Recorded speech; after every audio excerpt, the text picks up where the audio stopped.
Every week, the Payne family cuts straight to the real financial story. The one question, Bob, everyone's asking is, are we in an artificial intelligence bubble? You've been through boom and busts. What do you think? No hype, no myths. Just what actually matters to your money. Does feel very similar to what we experienced in the 90s. Where are we, though? Are we in 1995, 1997, 1999? Listen to the Pain Points of Wealth on the Red Apple Podcast Network. The Rita Cosby Show on the Red Apple Podcast Network. Breaking news. And tonight on the Rita Cosby Show, well, Alex Preddy, it looks like he has had some interesting encounters with federal law enforcement before. A video has just come out that is showing Alex Preddy. This is the guy who was sadly killed during the encounter with Customs and Border Protection on January 24th in Minneapolis. But this is clearly not his first encounter with law enforcement. Some very dramatic video has just come out, and you can even hear just him shouting vile things at law enforcement. This is an encounter that happened on January 13th, and this video is pretty striking.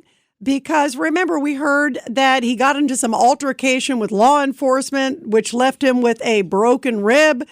And that's what friends say that he told them.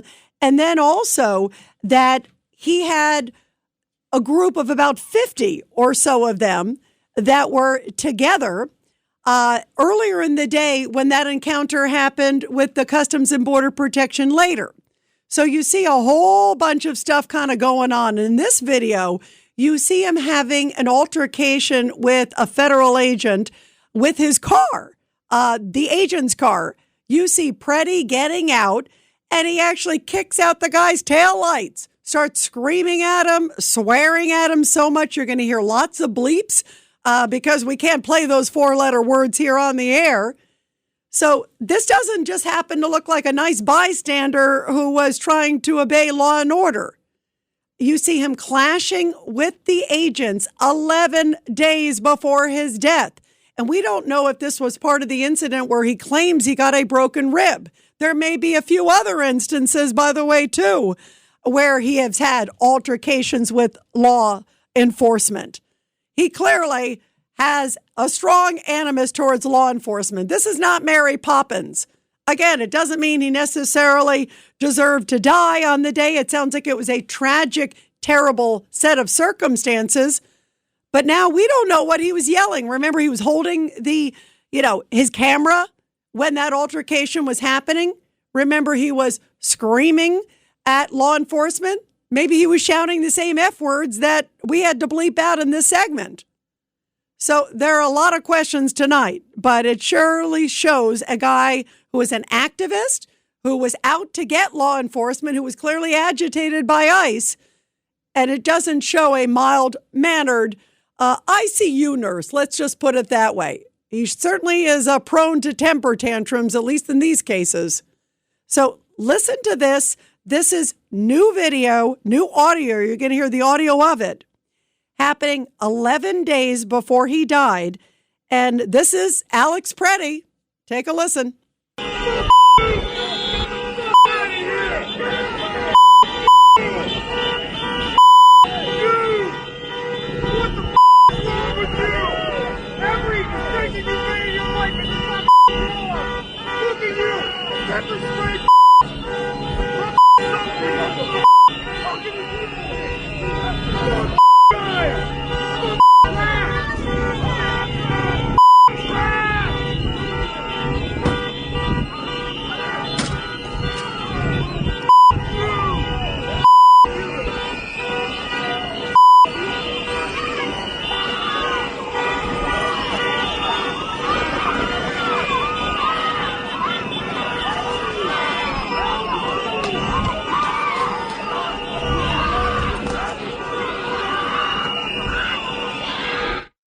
Wow. Does that sound like a mild and peaceful encounter? You heard we had to bleep it out. But at the moment that he's screaming these things, he is kicking an agent's car. It's a week before his death. So what does it say to you? about Alex Preddy. Again, every incident is different, but it's not like he wasn't on the federal law enforcement radar. You don't go around kicking an agent's car and then maybe this was tied to the broken rib. I'm not saying he deserved a broken rib for a busted out tail light, but he intentionally goes over to the vehicle. You guys have to all check it out online. He goes over to the vehicle and he kicks out the tail light. Believe me, if I did that, I'd expect it to be in the pokey. You don't destroy law enforcement vehicles. There were agents inside the vehicle. So he's going after the agents. It's not like it's first of all, you don't bust up an empty car, but it's a car that has agents inside the vehicle. The agent sees it, gets out. So he's trying to agitate and provoke. They're driving away. It's not like they're coming for him. They're not coming for, his mother. They're not even, you still, again, don't impede. But they're driving away. And you see him go over and go, blank you, ICE. And he's kicking out and busts out the taillight. Do you think if any of us did that, do you think, we might not be arrested? That's damage to property. That's damage to federal property. It is a federal vehicle. You don't go around while agents are inside and he wonders why they might be upset with him. Not that he deserved to die. I'm not saying that, guys. I don't want you to jump to conclusions. But it sure shows a guy with a hot temper and clearly an activist. So then you put all this together and then you got the guy with a loaded gun and the 2 loaded cartridges. And now he's screaming at you yet again. And he's already been flagged by ICE, obviously, a number of times. And then you wonder why maybe this catastrophic moment occurred. 1-800-848-9222. 1-800-848-9222. Let's go to Joaquin on line 3. Joaquin, your thoughts tonight when you see this video. Oh, Rita, I saw that one, and I'm sorry, but, there comes a point where I know it's a terrible thing, everybody, we always have to say it's a terrible thing that somebody died, okay? Because it is. It is. Yes, it is. But, as I watch all these things unfolding in these places, and I saw that video, the way as the vehicle is moving away, he goes up there and he kicks it so hard that, he knocks the taillight right out of the, right out of its position. And you could see that he has a tendency to violence, and so now, of course. By the way, and Joaquin, I'm going to have you stay with me as we go through this, because I'm glad what I saw when I first saw the video, my jaw dropped. My jaw thought like, oh my gosh, who's doing that? And then I see, oh, it's Alex Preddy. I want people to understand the anger and the vitriol and the force, like you said, it takes to, he makes a concerted effort to go after a federal vehicle so hard that he busts out the taillight while they're inside the vehicle because the agent comes out right after it happens. Yep. And, it's not even that he breaks the taillight. You watch the thing pop right out of his position. He kicked the thing so hard. That's the point. It's not like some light little tap. He intentionally goes over and kicks the taillight out. And this is 11 days before, Joaquin. Yes. The other side of the coin, too, is it shows a certain amount of cowardice, too, because he's doing it as the vehicle is driving away. And I really don't think that he expected for them to stop and get out of the car and go after him. Right. He probably thought, I'm big and bad. I can do whatever I want. Yeah, And this is leading me to the other thing, too, now. I am a little bit disappointed, I guess, in President Trump. I know that he doesn't want to see people die. And I've been watching a few videos online, of leftists and even people, on our side.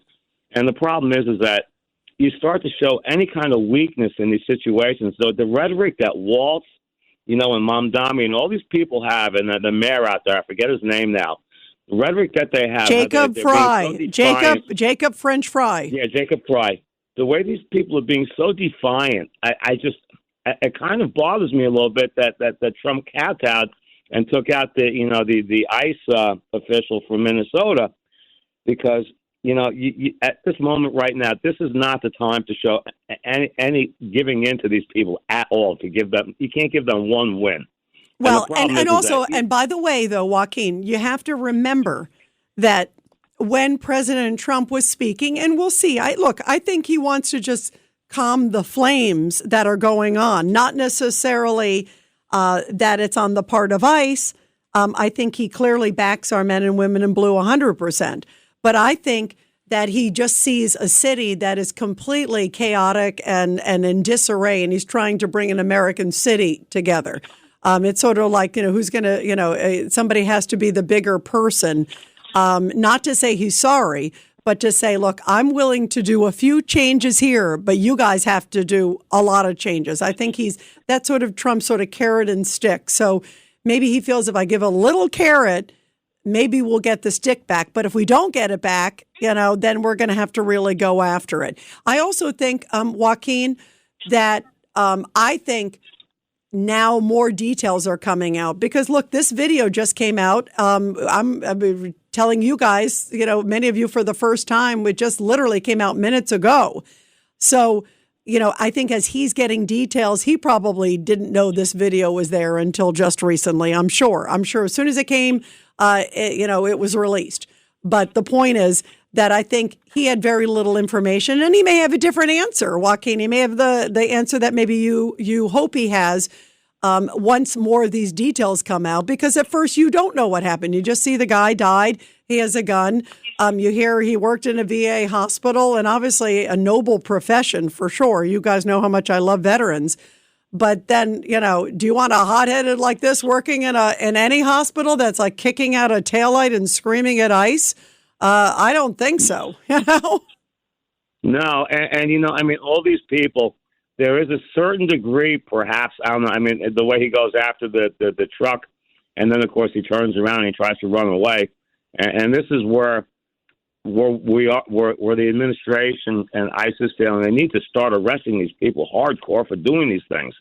And then maybe the next person is going to have second thoughts about, trying to do it and get away with it. Because if they start seeing people getting, arrested, handcuffed, and hauled off and having their cars towed away if they use the vehicle, as part of their crime of impeding, then maybe it'll cause some others to have second thoughts about what they're doing. But, the way that a lot of people are talking, I can't believe that, that they seem to have no problem with all these illegal migrants, staying in this country, and particularly the criminals, as you say. But, unfortunately, I'm more hardcore than you, but especially the ones that came in under Biden, possibly 20 million. There comes a point where we do have to get rid of a lot more because the burdens to our, social services systems and to the taxpayers is incredible. And there's so many people that just don't understand how bad that this is actually hurting the average American and taking away from them and taking away from veterans and from others. Absolutely. But, actually, yesterday. And you know what? And you know what? Also, there really is total Trump derangement syndrome. I mean, Joaquin, there's no doubt. I mean, if you said and you look at all the things that have happened, I mean, Barack Obama deported 3 million people. Where was AOC and all these others screaming back then about deportations or rounding up those people? They didn't care. They didn't say anything. It is so political.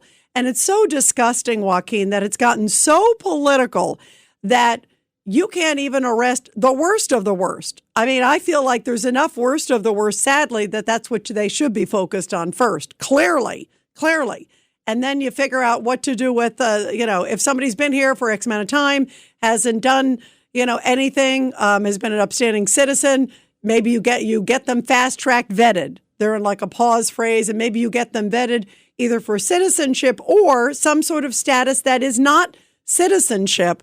There's a lot of discussion these days about getting maybe those who have not committed crime, have been upstanding citizens, maybe are a nanny or a grandma or somewhere, or working, in a farm, but have been upstanding citizens for 5+ years, whatever the case is, not giving them, again, citizenship, but maybe giving them the ability to contribute taxes to America, a whole bunch of things.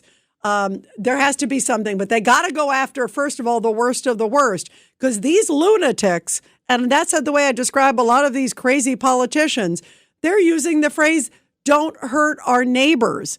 Your neighbor is, a double murderer from El Salvador? And they're still saying, don't hurt our neighbors. So I do think the Trump administration needs to do a better job, and the media too, putting it out that these are your neighbors. And if the neighbors are, all violent offenders, you better find better neighbors. But really calling out these crazy politicians that don't seem to care no matter what the crime is. But I think they need to really get the word out that they're really trying to get the worst of the worst. And they're doing an amazing job at it. And the American public, I think if they really understand it, will support them. And the ones who don't, hopefully they'll just be the loony group that's out there, but the rest of the normal people go, let's move on. 1-800-848-9222 will continue, guys, after the break on this busy news night here on The Rita Cosby Show. The Rita Cosby Show on the Red Apple Podcast Network. Every week, the Payne family cuts straight to the real financial story. The one question, Bob, everyone's asking is, are we in an artificial intelligence bubble? You've been through boom and bust. What do you think? No hype, no myths. Just what actually matters to your money. Does feel very similar to what we experienced in the 90s. Where are we, though? Are we in 1995, 1997, 1999? Listen to the Pain Points of Wealth on the Red Apple Podcast Network.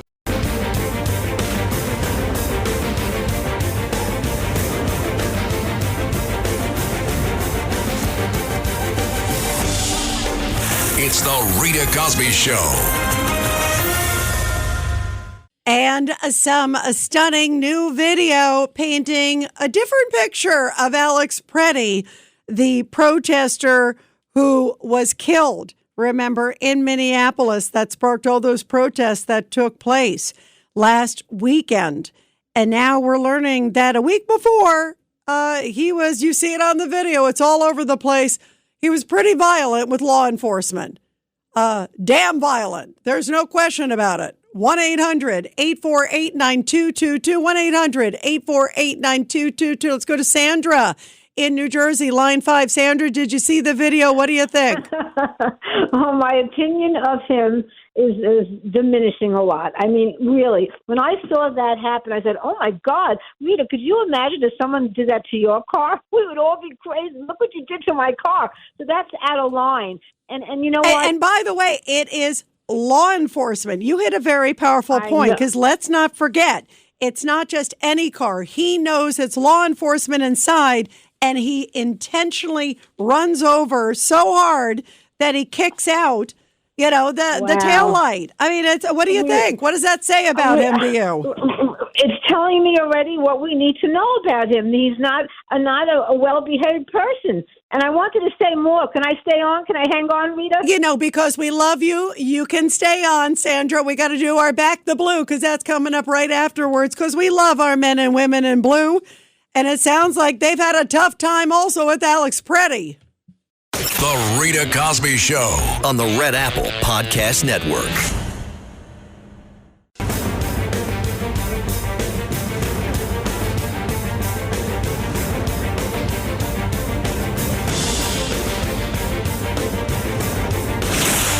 Rita Cosby is on. The Rita Cosby Show presents Back the Blue.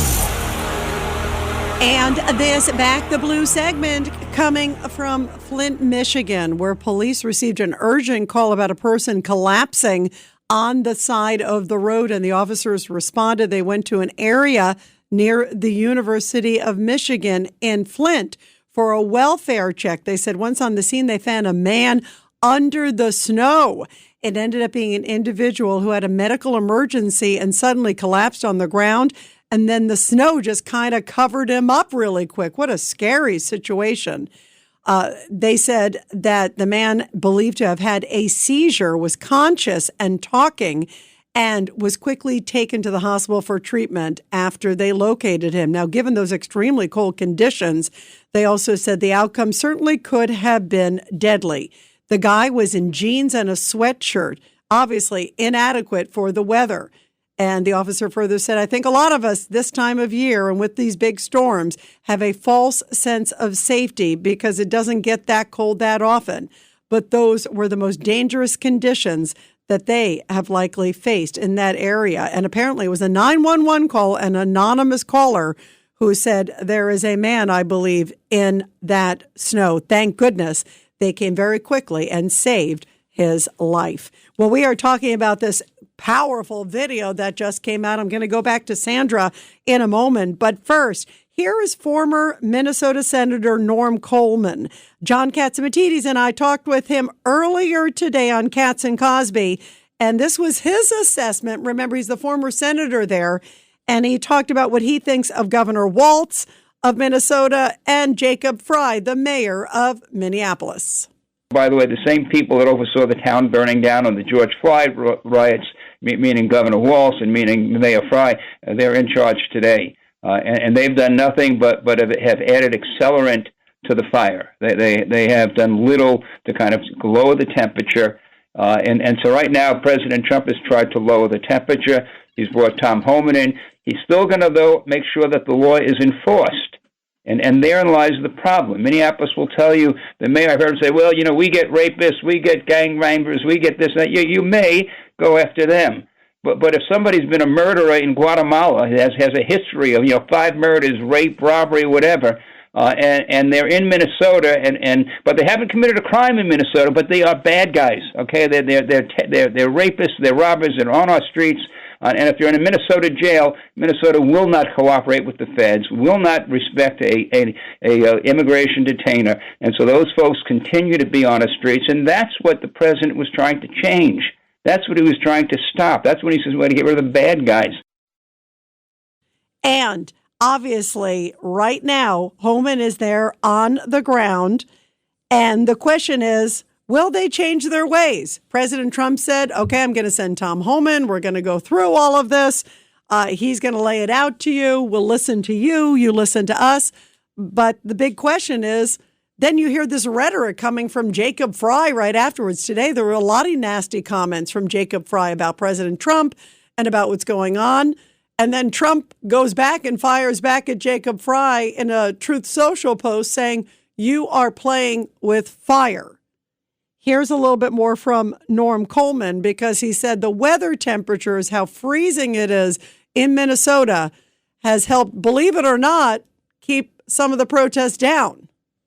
If it wasn't minus 24 in Minnesota on Saturday, if it wasn't minus 17 on Sunday, the Minneapolis would have burnt down. I mean, what's gone on in Minneapolis is with the levels of it's not all peaceful protests. By the way, there are a lot of them, and I got to tell you, there's no question, but that the public sentiment now is one of is ICE kind of or is it hurting more than it's helping the enforcement? That is probably the broad kind of swath of public sentiment certainly in the Twin Cities.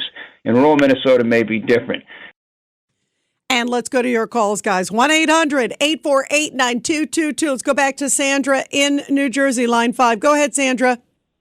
Okay, 2 things. First, I wanted to speak something real quick about our men in blues. Rita, since November, 344 policemen have been shot. 47 of them died. Do we even know their names? Okay, I just wanted to bring out that I'm glad point. you do. By the way, we talk about a lot of them here, and I'm glad you are spotlighting it. We can't do enough to support them. Thank you, Sandra. I'm glad you said that. So today I was thinking, I've never been to a protesting kind of thing. I never did, and I probably never will. It's just not something I do. I try to get my voice out in a different way. But if I did go and I knew there was someone there with a gun, just forget about the police now. I'm talking about myself.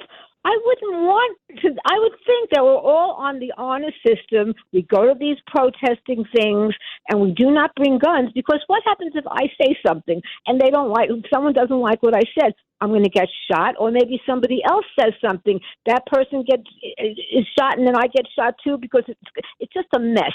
So here's what I wanted to say about Alex. Preddy. Whatever his last name. Yeah. Look, first of all, I read it. I found the article. His father really did warn him that if you're going to go out and do these protesting things, you better behave accordingly. Now, why would his father even say that to him if the father didn't know something about maybe his temperament? So that's the first thing. He leaves his nursing job. Then he has an altercation and he gets some ribs broken. And then we see this video tonight how he busted up a police car. So the thought of someone like him, it could even be another person, having a gun at a protesting thing that's supposed to be peaceful doesn't sit right with me. So, I agree. Hey, Sandra, repeat again what the father said. Can you tell me again? What did the father say again? The father knows, and he said in the article, the father said, "I've never known him to take his gun out of the house. He does have a license for it or a permit. I think there was permit." And the father did say to him, "I know you're upset about this thing with Renee Good. Please act appropriately when you go out and protest." Right, that's an interesting thing. No, but you know what? Yeah. And that's why I wanted you to say it again, because that is an important statement, saying that the father was concerned he didn't act appropriate. You know, I mean, if you're just out there peaceful protesting and singing Kumbaya, you don't worry about telling your son, who is 37 years old. By the way, it's not like he's a teenager either, Sandra, you know. But it's an interesting point that he obviously was aware that the son got out of control. And maybe, I don't know. I mean, I don't know how much he told his father or not. Did he tell his father that he probably got busted for kicking out the taillight? Did he tell his father that he had a broken rib, which is what somebody says he told them? You know, well, what does the father know, right? Well, this conversation happened before all that happened, but what I'm saying to you is the busted taillight was 11 days before, Sandra. So that's what I'm saying to you. The busted taillight, the new video that everyone's showing, it shows him kicking out a taillight. Okay. So if that's the case, that's him and he's kicking out the taillight and all that stuff, right? If that's the case, did the father, you would imagine ICE chases after him in the video. So did ICE maybe drive him home that day and say, "Hey, Dad, you may want to keep a look on your son. He busted out our taillight. Next time we're not going to be, we're going to throw him in the pokey," you know? Right. So my point again is, for myself now, I want to go to a protesting situation knowing nobody has a gun there, because if someone has a gun and they're maybe a little emotional that day, or maybe they're not thinking right, they decide to shoot it. Maybe I'm going to get hit by accident. No guns allowed at these things, especially no guns with the law officers. So that's it. No guns should be allowed, Rita. I agree. And you know the thing is, Sandra, the other thing that I always get concerned is, and that's the one thing police always have to watch for, especially in the situation, which is one thing that hasn't really been talked about enough, and I think it should. That guy grabs the gun. Remember in the video of Preddy, the incident where he dies, the guy grabs the gun and then he says, "Gun, gun." You hear another agent saying, "Gun, gun," right? Who's to say, even if they were aware that he didn't have the gun at that moment, but he had a gun, because one guy's saying, "Gun, gun," right? Or maybe they thought he still had it. Who's to say? And we'll find out when the body camera footage comes out and the testimony from the agents. But oftentimes that happens. Somebody could grab the gun from the agent. That's the big fear that agents have all the time, is to make sure that especially when you're dealing with an unruly individual or an unruly crowd, you're constantly not only obviously keeping your body protected, but you're keeping your firearm protected. Because the last thing you want, even if Preddy didn't have the intentions to use his gun, who's to say that an unruly crowd, which certainly Minneapolis is, somebody wasn't going to topple him over, even somebody who maybe believed like he did, but in the chaos of the moment grabs his gun and runs off. There's a lot of bad actors in those crowds, So yes. That's the thing. Like, it's just like you just said, it's like asking for trouble, even if his intentions were not to like go out and use the gun for whatever reason. If he just did it because he has the license, it's in such a chaotic situation where it was so visible quickly to law enforcement because they said it pretty quickly. If that's the case, what are you doing? What if somebody else brushes, some bad actor brushes into him and the next person grabs his gun? And then somebody who's not a licensed person in the crowd suddenly has Preddy's gun. That could have been, right. And opens fire on the crowd. Think about what could have happened at that moment. That's why you don't carry a gun to a protest where people are out of control, period. Rita, it has to be the honor system. Like when I went to the rallies, for Donald Trump, 2 of them that I went to, we all got checked when we went into the arena. But in a case like this, when you're protesting outside, we have to go with a code of honor. We have to say there are certain rules we're going to abide by. We do not bring guns here because people are, emotional. There are many people. It's not safe. It's not fair. And I want to go knowing that I'm not going to get hurt. And that's what I thought about today. That I could have been there and I could have maybe got hurt if someone had a gun and maybe I said the wrong thing because sometimes I say things, Right, well, and not even meaning to say, maybe just bump into person or whatever. I hear you, Sandra. Whatever. Sandra, great points. It's always so wonderful to hear from you. Great points. Let's go to Mimi in New Hyde Park. Go ahead, Mimi. Your thoughts tonight on line 2. What do you think, Mimi? Well, all of these are actors and actresses. Like Nancy Pelosi, she had costumes. Ilhan Omar today has this man spray vinegar. I'm not saying it's true what I'm saying, but it's an act. It's an act. She didn't even. She wasn't even distressed. All she got was trying. She put up her fist. She ignored medical help. And this Preti, he's a violent man, and they make him into an angel.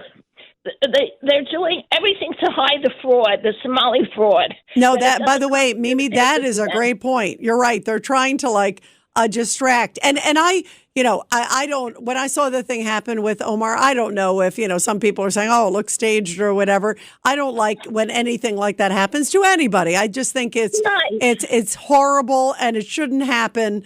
And thank goodness it wasn't anything more serious. I don't wish, ill will on anybody. Yes, but they're saying it's MAGA right away. It's MAGA. Whatever they're doing, they're putting a bad light on MAGA, on Republicans. That's what Nancy Pelosi did. She dressed, remember that African, they put on African costumes. They put on white. They dressed in white. They are actors and actresses. So that's what I'm saying. Well, and by the way, I wouldn't put anything past a lot of people. That is for sure. Mimi, thank you very much. Let's go to Stu in Brooklyn on line 5. Go ahead, Stu, your thoughts. Good evening, Rita. Rita, I'm getting tired of hearing everybody tell the same story ad nauseum. We have about 20,000 people about to go to war in Iran, and there's no question that that's going to happen one way or another.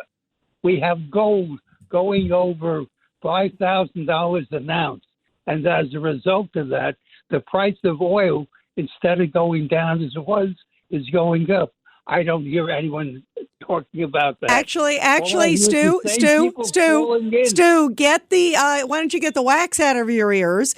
I don't know if you listened earlier to Katz and Cosby. We talked a lot about Iran. We had General Jack Keane on, and we also talked about gold earlier too. We talked about the price of gold. We talked about the stock market. We talked about a lot of things.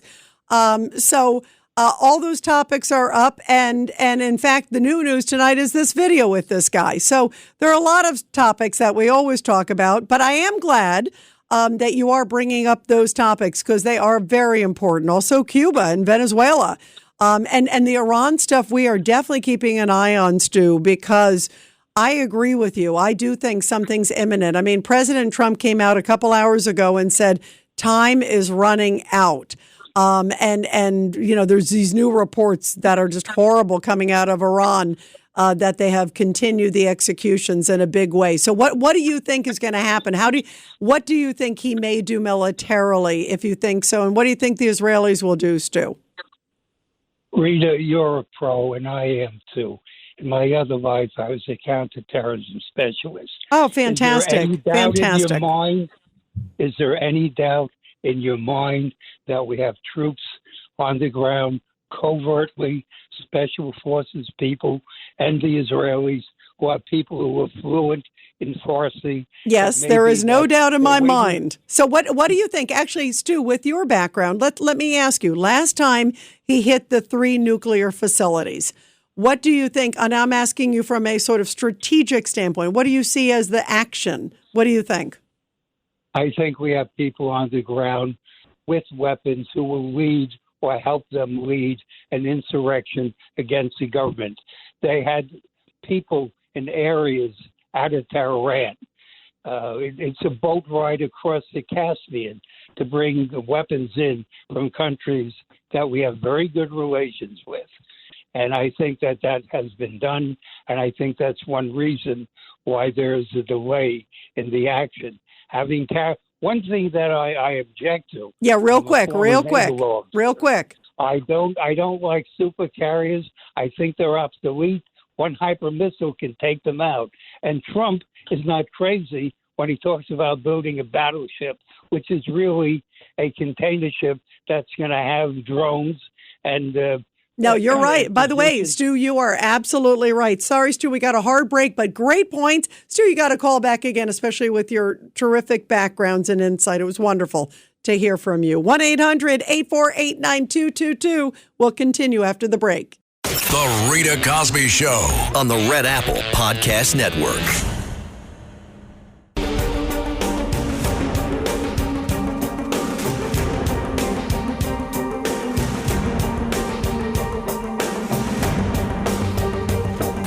This is the Rita Cosby Show.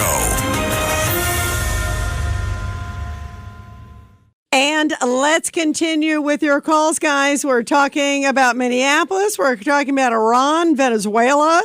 Also, the Trump accounts. I love this, that Trump unveiled today, and none other than Nicki Minaj was there, who has now become President Trump's biggest fan. We'll talk about that and what that means in a lot of different directions. 1-800-848-9222.